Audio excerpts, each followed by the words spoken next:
असलामुअलैकुम सारिਆਂ ਨੂੰ एक नवी वीडियो ਦੇ ਵਿੱਚ ਤੇ ਅੱਜ ਨਾ ਆਪਣੇ ਹੱਥ 'ਚ ਕੰਮ ਚੱਲਣ ਦਿਆ ਵਾ ਤੇ ਇਧਰੋਂ ਦੇਖ ਲਓ ਸਾਰਾ ਜਿਹੜਾ ਬੰਦ ਕੀ मतलब इधर टप शप लिया के इधर रखे हुए ਆਪਾਂ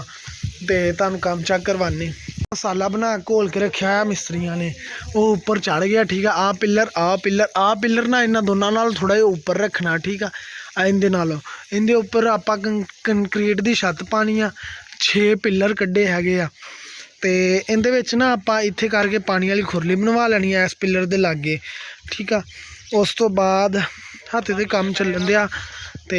आ जिहड़ा पिलर नहीं गा पुराने वाला इहदे नाल इधर वाली साइड ते आपां रखांगे वड्डी सारी खुरली आ टप तक बनेगी ठीक है। उस तो बाद जिहड़ा अपना काम रह गया इहदे विच ना डंगर इधर जानवर जिहड़े होणगे इधर कट्टे खुले होणगे इधर वच्छे ते उधर फंडर गाइयां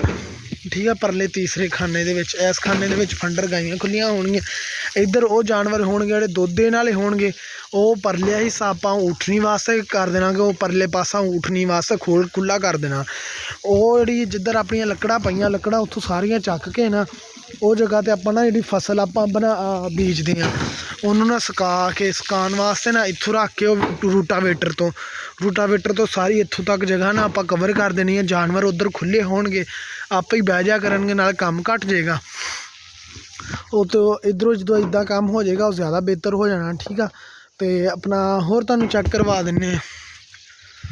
तो आपां वो जिहड़ा सोलर लाया होया सीगा सोलर पंप उहदी तुसीं चेक कर लो जी वो सामने सोलर पंप चलन दिया वा ठीक है। ओके हो गया जी अपनी इट्टां आ गई फिर दोबारा जिहड़े हत्थ च काम चलन दिया ठीक है। 260 टर्बो इंजन टायर दूसरे अगों चुकाउंदा पिया वा